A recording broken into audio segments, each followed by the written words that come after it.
Well, hello, everyone. Welcome to Design and Dialogue. We're back from our short retirement and back in action now with a very special guest, Tom Dixon, who's joining us from London. Hello, Tom. Great to see you. Hi. And we also have with us Gareth Williams, who is also joining from London. And Gareth is the curator of the current show on Creative Salvage, Accidents Will Happen, at the gallery. Hey, Gareth, how you doing? Hey, I'm well, thanks. How are you? Good, good.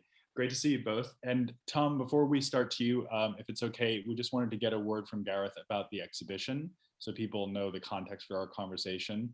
So Gareth, can you say a little bit about the exhibition, what people will see at the gallery? Yeah, so my name's Gareth Williams. I'm a co-author of a book called Cut and Shut, The History of Creative Salvage, which I wrote with Nick Wright. And the exhibition basically explores the contents of the book in many ways. So it features some of the most important designers out there, but looks at their very, very kind of early works and how they started off.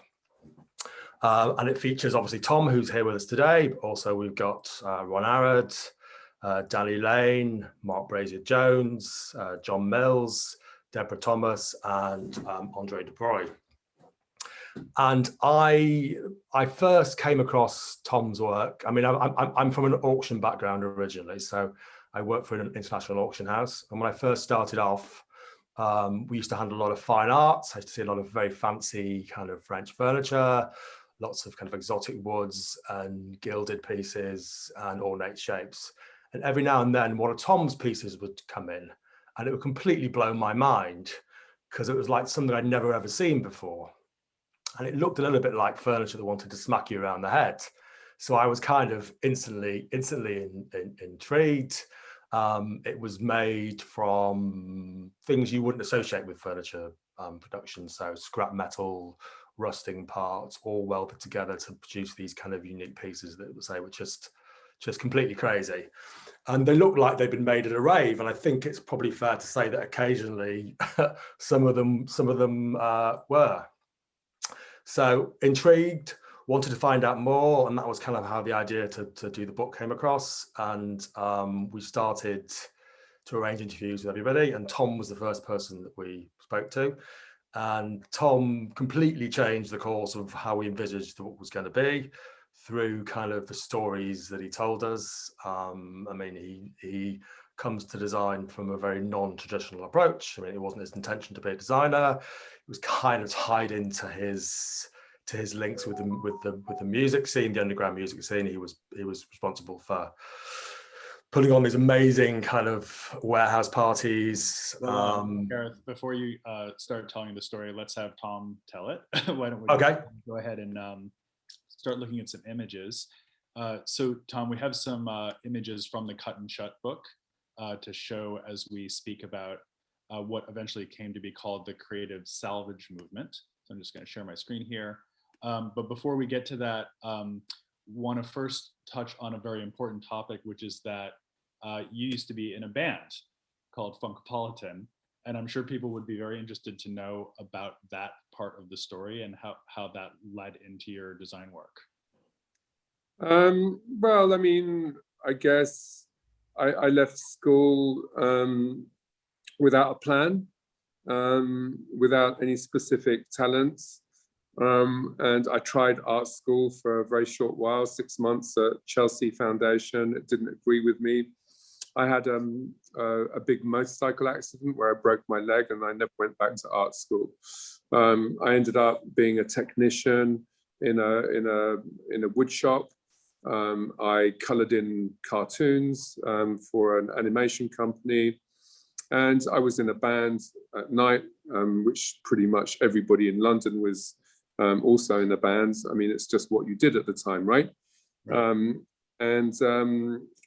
were lucky enough for this band to take off for a short while.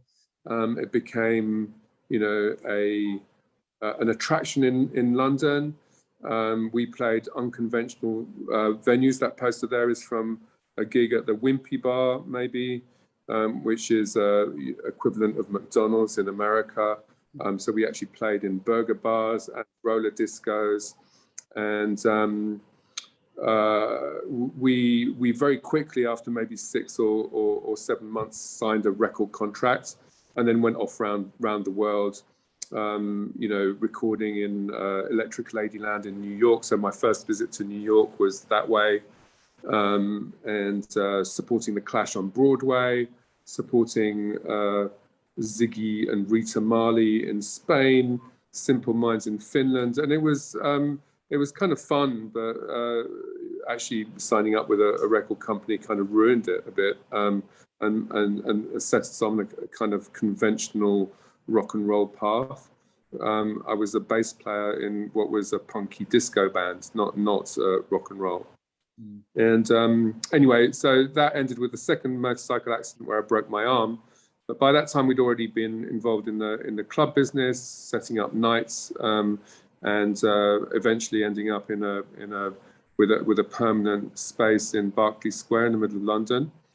And the venues that we had, we wanted to do not just music, but also entertainment. And one of those entertainments happened, I decided we were going to do live welding on stage.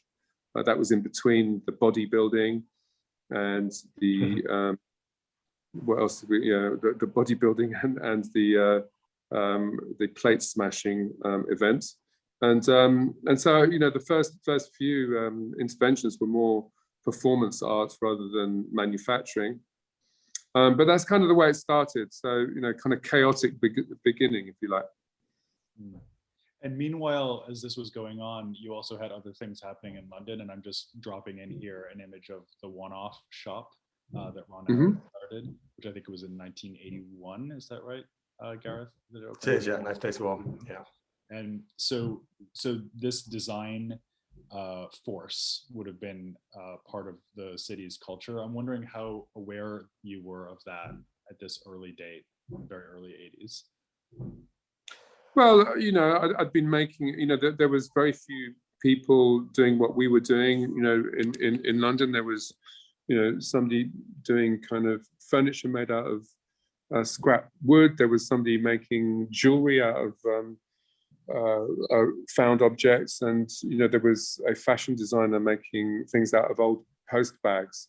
We were a small band of people, and I was alerted to the one-off shop as a place I should go and visit quite early on, probably in 82 or something. And Ron Arad offered me a show, which I duly took up the offer. There it is, Tom. And just turned up at Ron's shop with a series of pretty ugly bits of furniture. Yeah. Well, let's talk about the ugly furniture.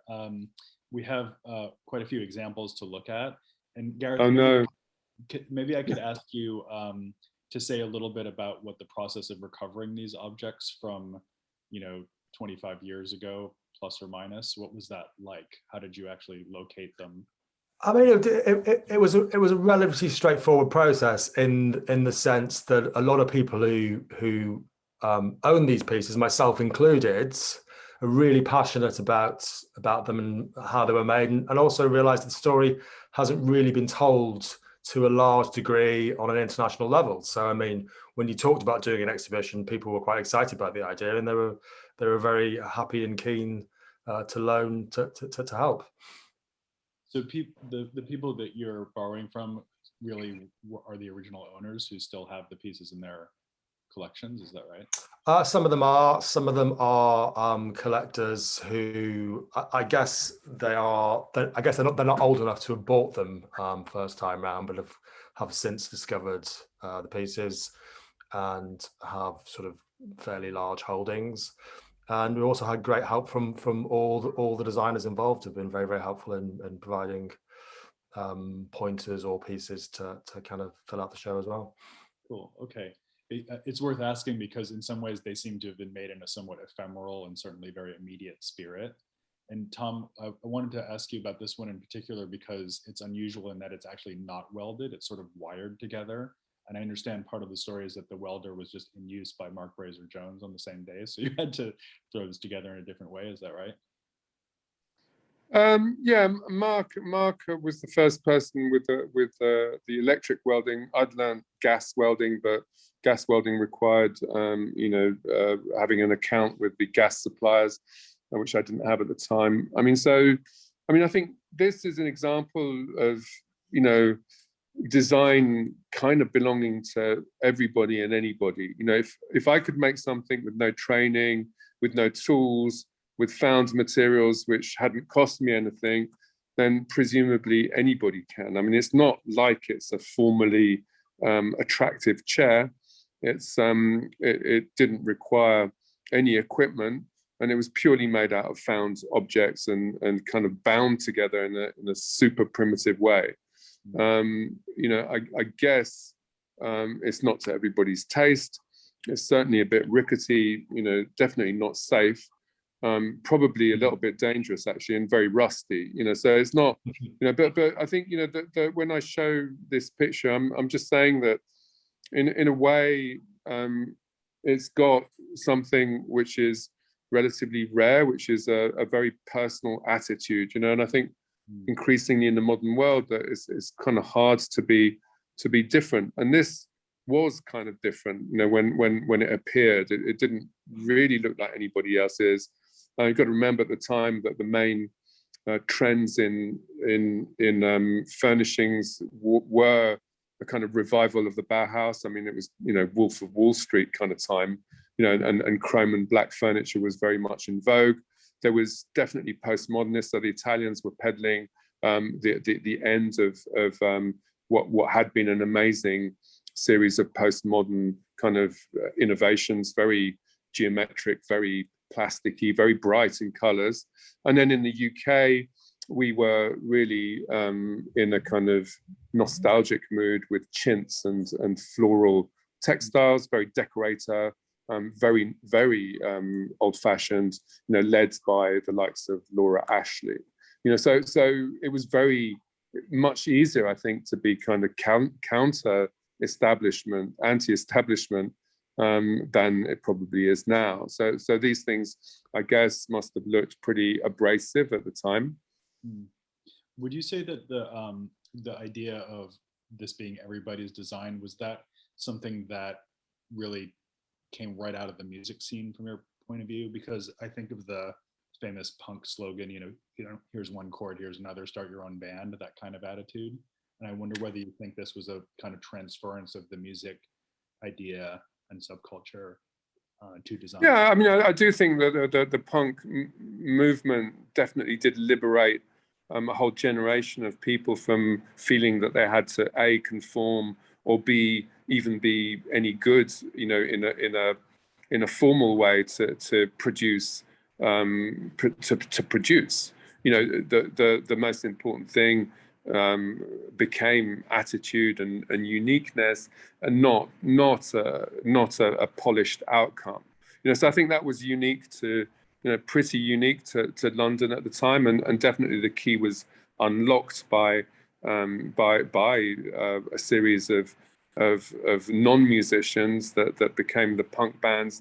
And you've got to remember that in 1976 or something, the Sex Pistols were #1 in the hit parade, and really making a most appalling noise.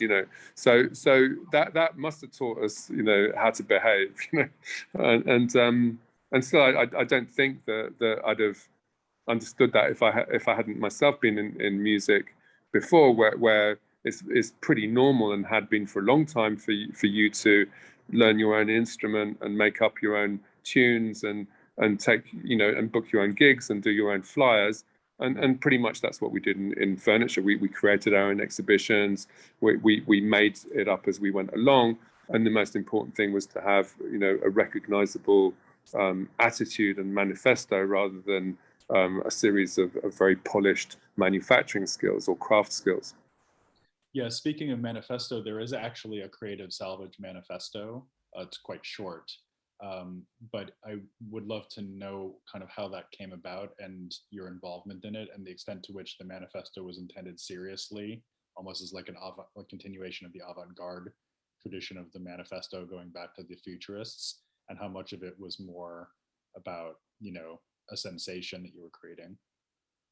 Well, it was a moment, I mean, we'd had some, like I say, we'd had quite a lot of practice in doing, our own press releases, writing our own lyrics, making our own flyers, both for the bands and for the club business. Club business, you had to kind of be in promotional mode every week, with a new DJ, a new set of entertainments at your club. So we were kind of used to communicating, in an event kind of way. And when we decided, alongside Nick Jones and Mark Brazier Jones to do our first exhibition, we had to make an invitation and tell people what we were up to. So it was done very quickly. And I have no idea how fast the futurists were, but we slapped together a couple of sentences just to describe what we were about to show, probably before we'd actually made the stuff. And so, the scrap metal, the kind of recycling, the availability of raw material in what was a pretty miserable time in London kind of gave us a backdrop of kind of self-determination and an attitude towards recycling, which actually, when I reread the thing, feels pretty accurate for now. The idea of repurposing things and recycling things and using found objects, and then it feels very sustainable in a way. So it benefited from being written very quickly to support a very specific action, which was our first exhibition. Yeah. And your first show was a pop-up, wasn't it, Tom? In a hairdresser's, empty hairdressers. Well, it was above a hairdresser's that was a friend of ours, and yeah, I mean, it was a free shop front, which is, again, if I think about today, there's a lot of opportunity with a lot of boarded up and empty shops all over the States and the UK and everywhere in the world for a variety of reasons. But it was the same in London in the 80s. There was a lot of businesses that had gone out of business. There was a lot of availability of space, which is allowed in those cracks creativity to breed. It does seem like there's a kind of interesting hinge moment here between what you're describing today in the design world and the fine art world, for that matter, and also this history of the found object in the art world. And I'm struck by details like this one, where you see the kind of strong text at the bottom, the airtight inspection cover. And I'm wondering how much Duchamp and the fine art ready-made tradition was on your mind at this point, or whether that was a more coincidental overlap.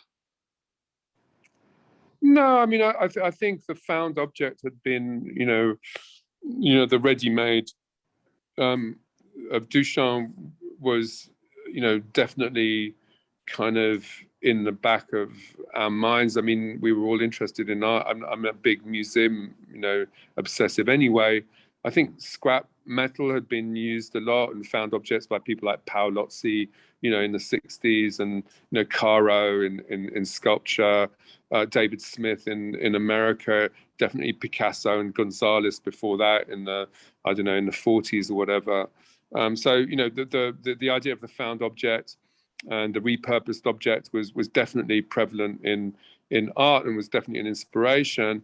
But the idea of just using it to make furniture in this way just didn't seem to have happened before, and we jumped on it. And actually, having the benefit of pre-existing shapes and forms and decorations that came from industrial leftovers actually kind of accelerated us and allowed us to make things that were aesthetically interesting as a shortcut by using the shapes and the textures of the found relics, as it were. I suppose there's also a way in which these become furniture about furniture, and in particular these almost strike me as like 3D drawings of chairs rather than things that you would actually sit in. And I know this can get into the kind of... Oh, that's so rude. Oh my God. Yeah, no, I mean, they're all roughly sittable in. I mean, I just think, you'd have to question the notion of comfort maybe in some of these, and safety for sure, because there was a lot of collapsing going on. I mean, we really weren't very good at welding at that point. We improved rapidly with practice, but the things were pretty shonky, and yeah, I mean, they weren't that safety conscious. But furniture, yeah, possibly. I think it also kind of shows up the limitations of our skill, and also, you know, it really is very much a reaction to the found object and what that kind of brings to the party, really. Mm-hmm. Do you think and the chair on the left is called the executive chair, so I love the kind of humor aspect behind that. Well, yeah, we weren't taking ourselves very seriously, that's for sure. I mean, yeah, it does have a rotating base though, so you know, it does have a superior function, that one, and you know, an upholstered back, you know, which is also, yeah. I must have had an upholstered seat at the time as well. I've forgotten that one. Is that one of mine? Probably is. Yeah. Relatively ergonomic. So I guess that leads me to the question: how permanent were these intended to be? Were they more like props or ephemera, or did you kind of think, this is actual furniture that we're putting out in the world? No, I mean, they had, I mean, you know, just by the very nature of the material, it was definitely not prop. I mean, and also welding, you know, as a technique allows you to build things in a robust way very quickly, you know, and like I say, we kind of improved in technique very rapidly just through sheer practice. So, I mean, I think we thought of them as only disposable in terms of, we were keener to, well, I mean, I definitely was keener to sell the things than to hold on to them, so that I could go and make my next piece. You know, I didn't have any storage. My studio was literally a coal cellar, so maybe, you know, 6 foot by 4 foot. So I had no capacity to hold on to the pieces. And so what interested me and what inspired me from the beginning was mainly that people were prepared to buy the things, albeit at a very low price. You know, I wasn't pricing them as art pieces. I was pricing them in a kind of furniture category. So I was distinct and different from some of the other people like Ron or Andre Dubrow in not really trying to make them art, you know, collectibles, that kind of thing. It was more, you know, like, you like it, you can have it, here, it's £25, you know, so that I could just get on and do more. And you know, I rattled through, you know, vast amounts of different chairs in my first 1 or 2 years, and that's really how I learned to be a designer. So it was really about kind of prototyping and R&D as much as anything, and the kind of sheer energy of doing it. I think it was more about the fun of making. You know, I don't think I was prototyping anything superior. I was just reacting to the materials that I found or that interested me, to the shapes that were present in the scrapyard. You know, the things I could lift and take away, and you know, the actual form of the objects was kind of a byproduct of the bits and pieces that I could find and collect and slap together, you know. Yeah, so super reactive in that sense. Yeah. Tom, I'm glad you mentioned Andre Dubrow, because I just wanted to mention him and Mark Brazier-Jones, who's already come up. This is an interesting venue, Rococo Chocolates, which was one of the places where Creative Salvage was shown at the time. And I wonder if you could just talk about your relationship with Mark and Andre during these years, and kind of how the influence in multiple directions worked between you all.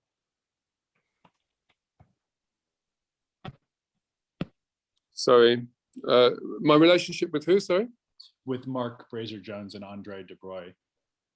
Well, so Mark, you know, was a little bit older than us. He had a Land Rover and could help us move stuff around. I'd met Chantal, who was the owner of the chocolate shop, that wanted to have some more interesting furnishings custom made for her shop. We befriended her, and we met Andre really because he'd been asked to do the wall finishes. He was a trompe-l'oeil artist, specializing in you know, interesting finishes and effects, paint finishes and effects. And we rapidly put together this chocolate shop, which lasted, I guess, 20 years with its primitive furnishings. So we were thrown together like that. And Andre took an interest in the furniture, and having been a furniture antiques dealer himself in a previous life, and being very much a decorator, lent a bit of kind of classical expertise to the project, and then started making things which were sort of a hybrid of our very rough and ready British punk style and his much more polished antique dealers French style, and he liked to refer a lot to the golden designers of the 30s, people like or earlier like Ruhlmann, and did a more refined version of what we were doing. Mm-hmm. So he moved into my studio for a short while. I chucked him out rapidly after that because he used to do a lot of grinding. You know, he liked to finish office things, whereas I couldn't be bothered. So spent a lot of time on the angle grinder, which is a very noisy and very messy way of cleaning up welds. So that had to finish because it was just getting on my nerves. So Andre got chucked out of my studio. I think Mark himself had a separate space, and eventually we joined up again when Andre got a much bigger studio and invited me back into his space. Okay. So it all ended rather well. So I'm also wondering, Tom, here, how much you're starting to think of yourself as a professional designer and that this is actually going to be your career path. When does that happen for you? It's still not really happened, to be frank. I mean, I constantly get distracted. You know, I'm still dreaming of my music career, and you know, occasionally put together a band. I've got my restaurant career going at the moment as well, and you know, design, you know, has been an amazing way of getting involved in lots of different types of business, poking my nose into other people's business, whether that was fashion or food or art. But I mean, for me, I think that, you know, I refuse to classify myself. I'm still really interested in making things, whether that's, you know, like I say, food or music or architecture. Definitely get a kick still out of making chairs. And, you know, it's not, and actually also getting back to a bit of welding, frankly, you know, so I have reinvested in a welding machine, and I am able to make things. They don't look like this anymore because of everything I've learned along the way. But I mean, to be slightly more honest, you know, the where I kind of realized I'd become a designer, if you like, was when I encountered the Italian luxury brands when they came shopping for new ideas in London, probably in the early 90s at that point. Right. So I guess I'm interested in the transition that happens, which like late 80s, early 90s, as you're saying, partly doubtless an awareness of that international marketplace and partly to do with your own obviously increasing skills. Like you said, your welding was getting better, but it seems to me like also your design is getting more ambitious and more coherent in certain ways. Do you think that's fair? Are you calling me previously incoherent? Okay. Yes. I mean, I think also circumstances changed. People started asking for multiples. So I was looking for found objects that were multiples, for instance, and I was starting to get better at welding. So and then also we were acquiring tools, which I think was really important, and that actually coloured a lot the type of object that I would be making at that time. So here you see something which is much more polished and more finished, if you like, and that was really a reaction to having enough space, enough tools, and new material as well. Right. And this would be another example of that. So sort of less the Tom Dixon. So you're jumping at least 5 years forward here. Yeah. If not 10, you know. So I move on, and you know, I mean, the inspirations for these were mainly again manufacturing techniques and an interest in a different way of making metalwork, which at that time was much more galvanized trunking. Yeah, yeah. So maybe we could focus on just a couple of last projects, and this again is that kind of early 90s moment. So this is the famous S chair, and here we're seeing, I guess, a couple of the first experiments on the direction to the finished form. Is that right? Yeah. So yes, I mean, I'd been, I think, asked to do the shop fitting of a friend's hairdresser, and I was thinking about comfort a bit more, and I'd seen in a scrapyard a chair that had been reupholstered with rubber, from an inner tube that had been, chopped into long belts of rubber. And I was intrigued by its comfort, actually, because it was very springy, and also it was the same way. It was a found object. It was free, and it was elastic, and so it made a good contrast to the metalwork. And I tried a lot of different versions before I thought of this kind of monoped, single-legged chair. And I think the original sketch was really of a chicken that I'd drawn on the back of an envelope of some sort, and you don't really see the chicken shape in these prototypes, so they must be version about 4 or 5. And so I made these chairs for my hairdresser friends. They used them for quite a while. I kept on kind of scratching this itch of this typology of furniture, which was a single-legged thing. I tried lots of different coverings. I tried lots of different shapes, and ended up with this very kind of sinuous S shape. And it was only when I turned to this material, which is the bulrush, which is a traditional, very much a traditional British seating material, which was used, since antiquity, that the thing took off in commerce and became popular because people were familiar with the material as a seating material.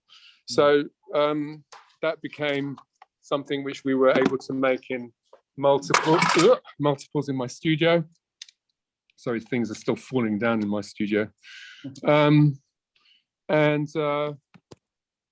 this was the one really that Capellini, who was the Italian manufacturer that I'd previously mentioned, coming to London, shopping for British design. He noticed this chair. We had an exhibition coming up in Milan. He volunteered to make it industrially. And then that chair went on to give me a kind of international reputation as a designer, rather than a kind of self-propelled maverick of some sort. That's interesting, though, Tom, that you were already showing in Milan before you had that more kind of international platform through Capellini. So you had done that basically off your own bat, just going down there and doing shows?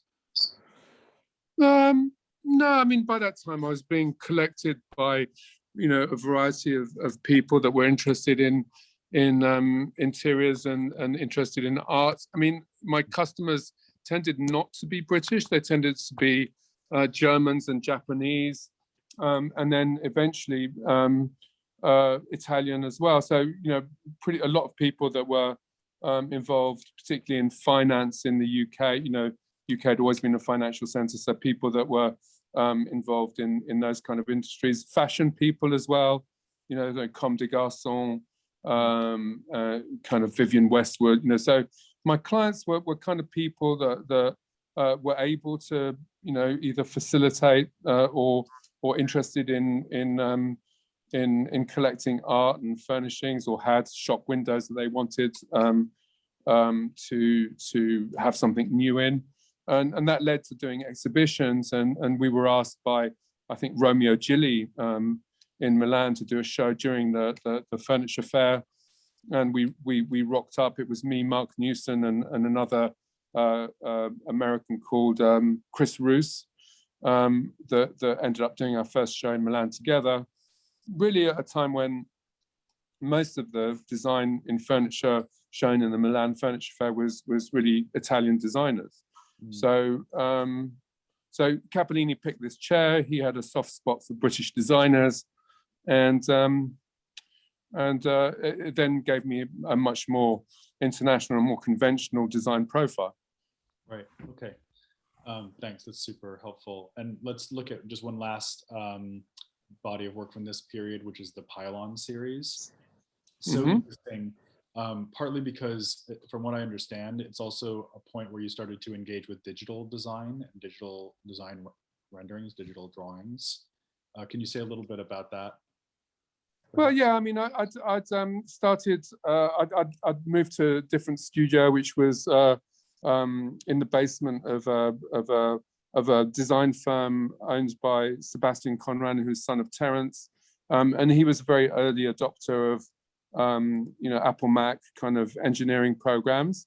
And what naturally happened when you drew something in those programs, which he kind of taught me a couple of tricks on, was that they would triangulate automatically. So I like the kind of wireframe aspect of those early computer drawings, and the transparency of those things, and the way that they split up a solid into infinite number of triangles, and I thought that was a great way of making things. So I kind of mimicked the early computer drawings in a chair form.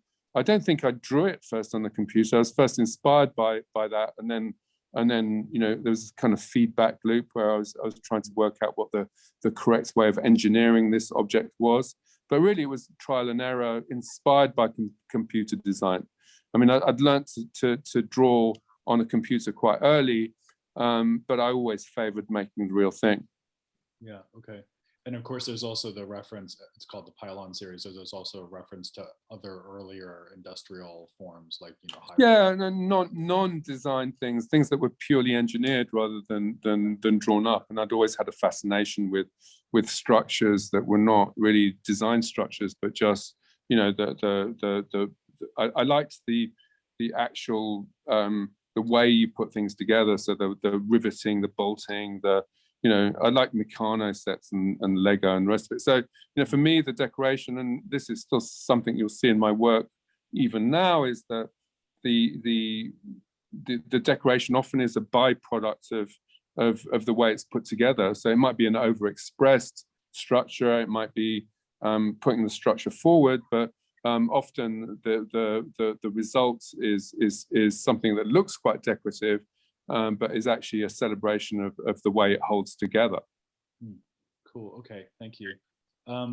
So let's just wrap up by talking a little bit about the long-term effect of all of this. And here I've just drawn kind of a random one, just one image from your recent activity. This is actually 5 years ago or so, but this is your new flagship store when it was launched in Hong Kong. And as you said, you have an incredibly wide array of activities that you're involved in, including food, restaurant business, and many areas of design. I wonder if you could say a little bit about the kind of persistent influence of this early moment in your career and your life on what you're doing now. Like, do you see it as a kind of, coherent trajectory from the 1980s to now? Or do you feel like there have been a lot of changes along the way? Do you feel like you learned a lot then that you're still implementing now? Well, I think, the interesting thing, I can post-rationalize quite easily now in terms of looking back and trying to spot things that are the same or different. I think by skipping art school or design school, I was very early confronted with the realities of commerce. And like I said earlier, the actual fact that somebody would be prepared to buy my bits of scrap metal actually endorsed the activity and gave me the confidence to make more. So really selling those early objects, those early prototypes, those early ideas meant that from the very get-go, the commerce and the design were kind of were interlinked. Yeah. And I think a lot of people that go to art school might spend 3, 4, maybe even 6 years never encountering commerce whatsoever. So, or never selling anything as well. So, I like the idea that people desired the stuff and were prepared to hand over their hard-earned cash my musings, you know, and it struck me as an ideal way to make a living, to just make things that people wanted to buy, you know. So I think the design aspect of it kind of as a trade came later, but it was the making that was important. And I still get a thrill from visiting a factory or craftsperson that's actually, you know, making things on my behalf. And over lockdown, I spent a lot of time actually making things myself again, which has refreshed me actually. So there's that aspect which I think makes me different from other designers in terms of having this kind of, you know, this will to actually make things for people to use and to buy, and then there's still this fascination with the actual making process, the joy of just making something, being free to make something, and sometimes even sell it in the same day. I love that, you know, and you know, I still have aspects of that, of being, you know, able to determine what I want to make tomorrow and what I'm going to sell next year, kind of thing. It's slowed down. That instant gratification has gone a bit, but I find it again in things like restaurants, where every day you make something and you sell it, you know. And then, you know, I think the other thing that made me different later on was working. Now, after this period, I spent 10 years in Habitat as a creative director, which actually meant that I didn't spend any time designing. So I had a big kind of break from designing and was telling other people what to design, you know. So I was employing lots and lots of designers. Some of the oldest ones like Sotsas and Castiglione, I commissioned designs from Werner Panton, and some of the youngest up and coming designers from the Burlex, or, you know, the you know, some of the up and coming kids that were coming through at the time. I'd also been a big employer of designers that went through my studio, and learned how to weld, basically, because, you know, it was one of the very few studios, along with Ron Arad, was able to actually employ people to make things. So I've had lots of design lives, if you like, or kind of lives along the way, but all of them kind of still refer to this idea of actually not just designing stuff, but making it and selling it as well. Right. Okay.